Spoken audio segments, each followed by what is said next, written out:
大家好啊，我係 Protea 嘅 Cedric 啊。咁今日咧會同大家咧由零開始咧做一個網鋪嘅 set 嘅，因為好多時咧商戶第一次做網鋪嘅時候咧，可能都比較 confuse 好多嘢要 set。咁所以咧今日咧我就會一步步咧同大家逐步去 set up 自己嘅網鋪。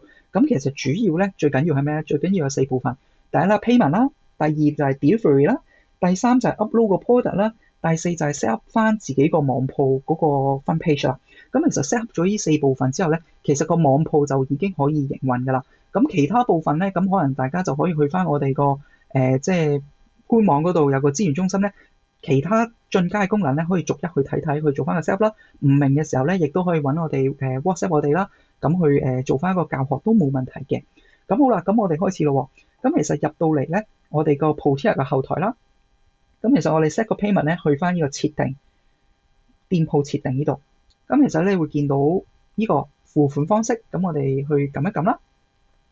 咁其實咧，你會見到好多唔同嘅付款方式㗎喎。咁我應該點樣揀啊？嗱，其實主要分兩大類嘅。第一大類咧就係我冇 BL 嘅喎，咁我可以申請到啲乜嘢 payment 嘅機會咧？咁其實就係如果你冇 BL 又想收信用卡嗰啲即係款項嘅話咧，就會係 Stripe。但係咧，Stripe 咧個收費咧就會偏高少少嘅，即係佢係外國嘅公司嚟嘅。咁佢嘅收費咧會係3.4%加2.35港幣 per order 㗎。咁所以咧，大家喺個手續費嗰度咧就要留意翻啦。咁如果仲有啦，如果冇 BL 嘅話，可以係咩啊？可以係 bank transfer 啦，即係 FPS 咁樣啦。咁大家入翻嚟咧，去打翻個銀行名啦，銀行自己嘅賬戶或者 FPS 嘅資料啦，跟住打翻個收款人個名稱。咁客人咧就可以即係即係落完單之後咧，佢就會收到你嘅銀行資料，咁佢就會入數俾你，跟住就 cap 翻個截圖咧，上載翻去 system 嗰度咧，咁就可以完成張訂單㗎啦。個商戶咧亦都可以 set 翻咧限佢幾耐之內咧，5日之內或者係3日之內咧要上載個即係個收據。如果唔係咧，嗰張訂單就會自動咁樣去取消㗎啦。咁樣咁其實主要咧就會係呢兩類啦。咁另外就係我有 BL 咯喎，咁我會通常 set 啲邊幾樣啊？咁當然我哋會 set 可能主要比較多嘅用嘅 PayMe 啦、八達通啦，當然就係信用卡嗰部分啦。咁信用卡嗰部分咧，我哋就會用 KPay 嘅。咁 KPay 咧其實會包咗 Visa、Master、銀聯、雲閃付、JCB 同埋 Alipay 同 WeChat Pay 嘅。咁大家咧如果第一次接駁咧，咁就撳翻接駁連接啦，跟住入到嚟咧。其實你未有帳號嘅話咧，就直接撳註冊帳號。咁你會見到你有張 form 嘅，咁你填咗之後咧，其實 KPay 嘅朋友咧嘅同事咧就會聯絡你，幫你開翻個 account 噶啦。開完之後咧，將個即係編號擺翻落去個 system 度咧，你就可以用到噶啦，咁就可以收到錢噶啦。咁有啲商戶咧就會話：喂，其實 KPay 咧我都用緊㗎，可能係 POS 啦，可能係其他網嘅平台都有用過。咁其實可唔可以直接將嗰個編號擺落嚟啊？其實就唔得嘅。咁大家記住咧，如果喺 Protea 嗰度連接 KPay 嘅話咧，就直接即係去申請註冊一個新嘅帳號咧，去做嗰個連接咁就得㗎啦。咁其實咧，佢嘅費用咧就會係 Visa、Master、銀聯、雲閃付同 JCB 咧，佢就每張 order 咧會如果本地啊，就1蚊港幣加2.8%嘅手續費嘅。咁如果佢係外國人買嘅，佢係外國嘅。咁嗰個費用咧就會係1蚊港幣加3.8%咁呢個費用嘅。咁如果你係 Alipay 同 WeChat Pay 嘅話咧，其實佢都係1.9%嘅啫，咁就會比較平啲咯。咁如果你有 BL 嘅話咧，又想用轉數快，咁佢又唔使成日上載，即係收據咁麻煩嘅話咧，其實可以申請埋 HSBC 呢個 FPS 嘅 account 嘅。咁佢係商務版嘅一個 FPS 啦，咁客人咧只需要嘟個 QR code 咧，佢就可以直接俾個錢，而系統咧直接去認到嗰筆數咧，就可以完成張訂單㗎啦。咁呢個付款方式咧就講到呢度啦。咁其實仲有一個點咧去提大家嘅，當大家連接咗之後咧，咁其實大家咧會入到去咁啊，開啟翻自己想收邊一類型嘅即係嘅機位啦。咁大家會見到咧有一個設置附加費嘅。咁打開佢嘅時候咧，其實因為頭先我有提過，佢會有啲收費㗎嘛，可能2.8%加1蚊咁樣。咁變咗咧，大家個如果客人係即係用 FPS 俾，就可能係唔使咩成本嘅，但係用信用卡俾咧就貴咗好多咯喎。咁如果大家個即係商品個價格比較高嘅時候咧，可能裏邊個差額咧都比較大。咁如果係咁嘅話咧，大家咧可以喺呢度 set 翻個附加費。咁譬如我係即係 set 翻3%。咁如果佢揀呢個 payment 去 check out 嘅話咧，就會收多佢3%去要客人 bear 翻呢個費用啦。咁變咗咧商戶去定嗰個商品價錢嘅時候咧，就會比較 stable 啦，就唔需要擔心其實呢個價錢如果信用卡俾我個 GP 幾多啊，就唔需要即係計算得太多，我哋就請客人去 bear 翻咁就可以啦。好，咁 payment 咧其實就講到呢度啦。咁其實都會有其他好多唔同 payment 嘅，八達通啊、Tap and Go 啊咁呢啲。咁到時大家就照撳翻節目咧，跟住個 step 做就得噶啦。如果有唔明咧，可以揾我哋 CS 去查詢嘅。好，咁跟住咧，我哋就會落到去做呢個 delivery 咯。咁我哋咧去網鋪設定，跟住咧送貨方式呢度。咁其實咧都係好簡單嘅啫。咁大家咧如果係我自己俾順豐送，或者我自己有車隊送，或者係有其他即係運輸嘅公司你用開嘅，咁點樣設定咧？去翻設定呢個送貨呢度撳，跟住新增送貨選項。咁其實咧打翻你嗰個送貨嗰個公司個名，譬如我順豐送嘅，咁咪打順豐咯。跟住我哋咧就可以 set 翻個運費噶啦。咁如果你話，我其實啲商品咧都係比較輕嘅，咁啊冇乜需要太 care 嘅，咁你就可以固定咁樣 set 一個費用落去。咁個客咧落單嘅時候咧就固定收30蚊啦。咁可能之後你喺即係宣傳活動嗰度咧可以 set 翻，買滿1000蚊500蚊咁就可以免運費，咁佢免咗呢個運費都可以嘅。咁但係如果有啲商戶話，喂唔係喎，我啲嘢可能比較重嘅喎，可能輕嘅可能唔使1kg，但係重嘅可能去到10幾20kg 嘅喎，咁我個運費可能會爭好遠嘅喎，咁點算咧？咁就可以按呢個重量收費嘅。咁你可以 set 翻咧頭1kg 就30蚊啦，類似即係你自己 set 嘅啫。跟住 over 1kg 每 kg 咧可能收佢15蚊10蚊咁樣，咁就變咗咧你就唔需要太擔心個運費咧，令到你突然間嗰個訂單咧會個成本突然間拉升啦。咁當然地啦，如果你要有按重收費嘅話咧，你每一個 product 後邊咧其實都會有個重量咧可以 set 翻嘅。咁記住要 set 嗰個部分啦。咁好啦，咁有啲商戶可能話，喂唔係喎，我可能唔使咁麻煩啦，次次都我計個運費，咁直接到付啦，不如咁其實都可以嘅。你可以剔翻到付，咁到付嘅話咧，客人咧喺個落單嘅時候咧就唔會俾運費噶啦。咁你就會用一個到付形式咧 send 件貨出去，咁到時就客人就即係嗰個運輸公司咧就會問客人收翻，即時收翻嗰個運費咯。咁都可以咁樣食嘅。好啦，呢個就係最基本嘅一個即係運輸嘅設定啦。咁其實你喺智能櫃啦、實體店啦，如果你有實體店，都係 set 同一個 logic 嘅啫。咁都可以撳翻入嚟做翻個 setting，咁就可以噶啦。咁譬如有啲商戶就同我講，唔係喎，個量比較大喎，或者我生意越做越好咯喎，個量都真係大嘅。咁我逐個去 copy and paste 啲即係客人資料去送貨咧，一嚟啦有機會錯啦，二嚟真係好辛苦。咁點算咧？其實就可以用我哋呢個自動化物流工具 Ship Any 咧，去幫你即係好簡單咁樣送件貨出去嘅。咁你可以咧撳接駁啦。咁你可以喺度申請翻 Ship Any 嘅一個 account 啦。咁 Ship Any 咧其實係一個物流嘅平台嚟嘅。咁佢咧能夠咧接駁咗之後咧，接駁唔同嘅物流公司啦，同埋咧你只需要咧到時我申請完啦，咁我哋有個 account 啦，咁你將個 ID 同埋個密碼咧擺埋入嚟，連接咗之後咧，其實個客人落完單，其實你就會直接可以 print 到嗰個寄件嗰個標籤噶啦。咁你 print 出嚟，跟住貼落嗰個箱嗰度，跟住直接俾可能俾順豐，咁佢就會識得寄。咁佢月結嘅，咁佢就會喺你個 account 嗰度咧扣翻即係相對應嘅運費。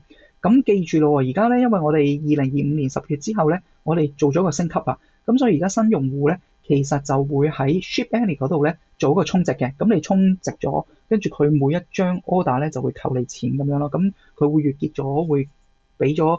即係月結嘅時候，佢會俾個 list 你嘅，你可以對翻咁樣咯。咁當然你記得要確認到，即係你要保持到嗰個 account 咧，要有足夠嘅錢先得。如果唔係，到時寄唔到就比較尷尬啲，又要去即刻去充值咁樣。好啦，咁如果大家用 Ship Any 嗰個自動化嘅話咧，咁記得咧喺個寄件嗰個資料嗰度咧，一定要寫翻啱嘅資料啦，因為順豐哥哥人上嚟嘅時候咧都會睇到呢個地址嘅，咁我會揾翻你嘅。呢個一定要寫啱啦。同埋咧，當你設定嗰個送貨方式嘅時候咧，頭先我哋咪直接設定呢啲資料嘅。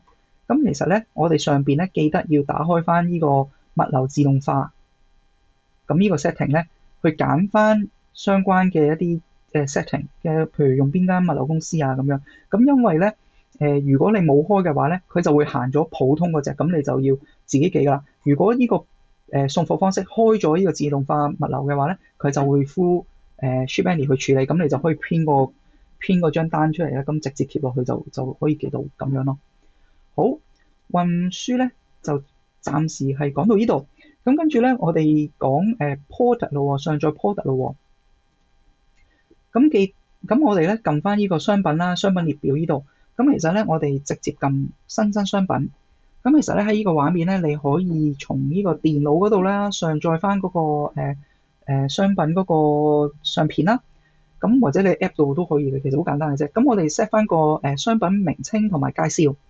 set 完之後咧，其實有幾樣嘢要注意嘅啫，就係你記得要 set 翻個價錢啦。如果你有折扣嘅話，記得 set 翻，譬如我有個會員折扣嘅，咁我可能 set 翻，譬如本身件貨100蚊，咁我就可能會員就80蚊，咁我就呢度要 set 翻啦。同埋如果你有個庫存，即係譬如我係得10件嘅啫，咁記住一定要 set 啱嗰個庫存，因為咧客人咧如果買到0嘅話，佢就會 sold out 噶啦，佢就買唔到噶啦。咁如果買多比即係超賣嘅話，咁客人到時要取消，其實大家都即係對個客人嚟講都失去信心嘅，所以呢個要小心啲，一定要入一個啱嘅庫存。而如果你話唔係，唔使擔心，我啲貨咧其實一日就會到㗎啦。其實我就算賣晒都會好快到嗰貨。咁其實你就可以揀無限咯，無限就係客人買幾多都得嘅咁樣。咁好啦，仲有一個設定嘅就係購買上限。咁購買上限咧，其實如果有啲比較熱門嘅商品，其實咧你唔想話一下就俾人買晒，或者係可能佢係係咯，即係佢可能係特別平嘅，我唔想話得一個客可以買得晒嘅話，咁其實就可以 set 一個購買上限。咁佢每張 order 咧就只會買到1件嘅啫，咁樣咯。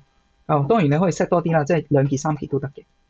好，跟住咯，我哋可以再落去睇睇啦。咁其實其他咧都可以慢慢去摸索嘅。嗱，呢個重量咧就係頭先我哋自動化物流嗰度咧，唔係即係set 嗰個運輸嗰度咧，未可以計重按重去收費嘅。咁其實就喺呢度啦。咁我哋 set 翻個 product 其實係10kg 咁個系統就會識計。好啦，跟住落去咧，其實就可以 set 其他嘅唔同嘅折扣優惠啦。咁呢啲咧，大家可以慢慢去睇、去研究，或者去我哋個 Protea 個支援中心嗰度咧，去睇下點樣 set 嘅。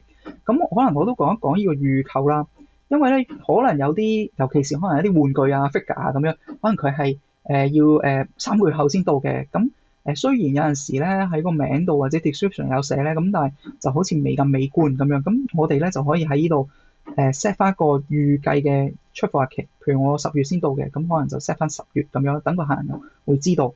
咁如果你話，我仲有一啲咧係限時嘅，即係其實係未開賣嘅，要某個時間先至開賣。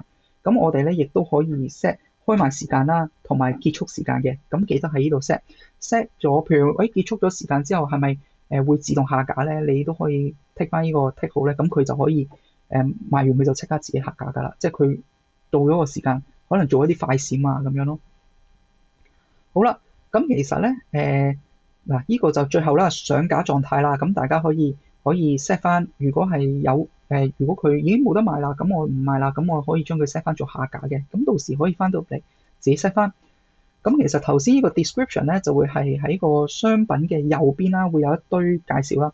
咁如果你話我想多啲 description 喎，靚啲喎，碌落去下邊嗰度咧，其實你都可以自由地咧喺呢個位置咧做一啲比較詳細嘅解釋嘅，即係可能有幾張圖啊擺落去啊，跟住可能有啲description 啊，咁可能好詳細嘅一啲表格啊，咁都可以擺落去呢個位度咧，令到個客人咧可以即係睇得到咁樣嘅。好，咁其實新增商品咧就係咁簡單嘅啫。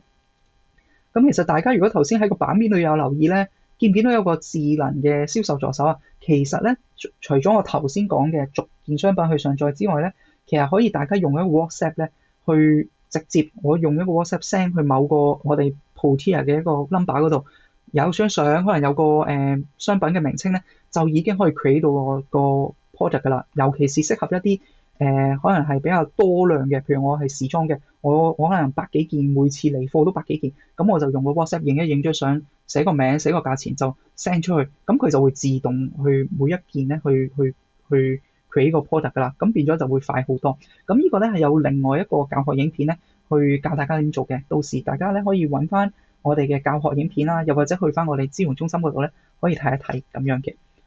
好啦，教完基本嘅上載嘅商品上載咯喎，咁當然啦，我頭先唔記得咗講就係我哋有 Excel 大批上載嘅，咁呢個可以另外去揾我哋教學咧，逐向去睇，因為比較長啊。咁呢個基本教學咧就唔教住啦。咁教完呢幾樣之後咧，咁我哋咧就會落到去網鋪個分 page 個網鋪嗰個主頁咯喎，因為我哋其實講咗咁耐都未 set up 過網鋪，而家個鋪頭係點嘅樣。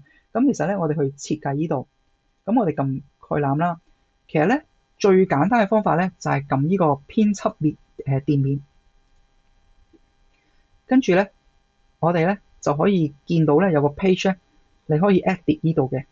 咁當然啦，你呢度咧就會自由度比較高啲，我哋逐個 item 咧可以即係去做一個 edit。咁如果你話唔係喎，我想再快少少喎，咁點咧？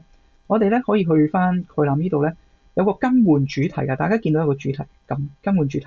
咁其實咧已經有啲 demo 咧擺晒喺度咧，俾大家去揀㗎啦。咁如果大家話，我啱啱開鋪嘅啫，咁我就唔想煩住，咁我首先做住生意先慢慢改。咁其實就可以直接睇呢個 template 啱唔啱？如果啱嘅話咧，嗱你見到有啲 product 喺度，跟住view all 都要有 banner。如果啱嘅話咧，我哋直接撳套用就可以㗎啦。套用完之後咧，就好似頭先個畫面咁樣，咁我哋就可以改翻呢啲即係相片啦，每張相片係改翻自己個網鋪嘅設計啦。咁亦都可以將呢度，譬如我哋呢度咧係可能有個 heading 叫新貨上架，咁我自己寫落去嘅，咁啊 show 啲咩商品咧，咁可以自己去設定翻嘅。咁呢度咧其實如果你撳主題套用嘅話咧，就可以直接用得噶啦。咁如果你話我想逐件慢慢 set，即係到時再修改嘅，亦都可以睇翻我哋個即係資源中心啦，去睇翻個教學咧點樣去做一個 set up。咁如果大家喺改可能唔係好明喎，我 product 呢度其實揀全部就係 all 啦，咁可能有啲係自選嘅，我就可以自己揀邊啲 product 擺喺呢個位置都得嘅。咁如果呢度有少唔明嘅話咧，咁都可以揾我哋CS 啦，又或者睇翻我哋資源中心咧，逐步去 set 翻，咁就得噶啦。咁嗱，今日時間有限啦，所以我就基本嘅設定咧4樣 payment delivery product upload 同埋主頁咧，其實我都介紹完啦。咁最後嘅最後，咁我哋咧就會講一講我哋有啲咩進階嘅功能。咁但係我就唔逐個去做 set up 俾大家睇噶啦，但係我會介紹俾大家知。咁但係等大家咧可以到時咧去留意翻去做翻個 set up 嘅。第一啦，就係我哋嗰啲折扣嘅功能啦。咁因為咧頭先正如所講啦，我哋可以有即係免運費啊，有呢啲全單會員折扣啊，第一次折扣優惠啊，咁其實都可以有呢啲 setting 嘅。咁大家咧可以留意翻就去做一個 setting 啦。除咗呢啲功能之外咧，其實仲會有其他比較進階嘅功能嘅，例如啦，我哋譬如我哋而家啲 order status 轉變，譬如確認訂單又好啦，出貨又好啦，其實主要都會係 email 通知啲客人噶嘛。咁其實而家咧，其實我哋有啲 WhatsApp 嘅功能咧，可以WhatsApp 呢啲 order status 轉變嘅一啲通知咧俾客人，咁令佢更加 aware 到其實件貨出咗啦。咁再進階啲咧，就係我哋亦都可以用呢個 WhatsApp 嘅功能咧，自動喺個系統嗰度咧，可能係個客人咧擺咗喺購物車一日都冇出口喎，咁我就可以透過系統咧自動 send 啲 coupon code WhatsApp 俾佢嘅 WhatsApp 個 coupon code 俾佢催佢，喂，你快啲出口啦！呢個 coupon code 可能2日就快啲用咗佢，咁我哋就可以完成張訂單啦。又或者係回扣啦，即係譬如佢買完嘢之後7日，咁你再 send 一個coupon code 俾佢，係 WhatsApp 自動 send 俾佢嘅，咁又可以叫佢再買嘢啦。咁呢啲功能咧都會有嘅。甚至一啲比較進階嘅功能嘅就係我哋有個推廣聯盟功能，咁係咩嚟嘅咧？其實就係將你嘅客人咧變成你嘅 sales，就係佢每個會員咧都會有自己嘅獨特嘅 link 嘅。咁你後邊咧可以 set 翻一個program 啦，就係如果呢個客人即係 send 咗條 link 俾佢朋友，咁嗰個朋友透過呢條 link 買咗嘢喎，咁可能咧你就會分翻當中個 order 嘅可能1%、2% 嘅積分俾翻個客人，咁佢咧就會變咗好大動力咧去幫你 sell 嘢啦。譬如我本身每張 order GP 大概係20-30嘅。咁你可能分5%出嚟，咁咪俾翻個客人，咁個客人咧就不斷 send 俾佢啲朋友咁樣咯。咁當然除咗積分，亦都可以係現金啦。但係積分就當然系統可以自己直接俾佢啊嘛，咁就會方便啲。現金你就要即係另外集低之後咧，去即係過錢俾佢啦。咁呢個會複雜啲嘅。咁所以初步嚟講，我哋都會建議客人可能即係相互用翻積分嗰個設定。咁當然呢個就詳細就可以喺其他教學嗰度去睇啦。咁仲會有啲比較特殊嘅 AI 功能嘅。咁就係譬如啦，我哋而家咧已經有一個 IG 流量轉化助手喎，因為咩嚟嘅咧？咁其實咧就係我哋可以用我哋嘅 product 直接就將佢變成一個即係 IG post 啊、IG ring 咁樣去 post 落去 IG 嗰度，咁令到啲客人咧可以直接好簡單咁樣，你可以開到 post 令到佢睇到啦。同埋喺後邊咧，我哋駁咗一個 AI 嘅。即係話咧，如果個客人留言，佢問，譬如啦，呢件貨幾多喺產地喺邊㗎？個碼數有啲咩碼？咁其實咧個 AI 咧會自動咧去用 PM 嘅方式咧、DM 嘅方式咧去覆返個客，而個客咧喺個 DM 嗰度繼續去同個 AI 講嘢咧都可以嘅。咁佢就會引返個客人咧入返嚟，即係個網鋪度做購物㗎啦。咁呢個比較進階啦，同埋都多啲嘢要 set 啦，所以咧大家可以留意我另一個即係教學影片，咁大家去 set 翻。咁今日咧基本嘅設定咧就講到呢度啦。咁如果大家仲有唔明嘅話咧，咁可以去我哋 CS 度問，咁我哋都會去解答翻大家嘅。咁今日係咁多先，拜拜。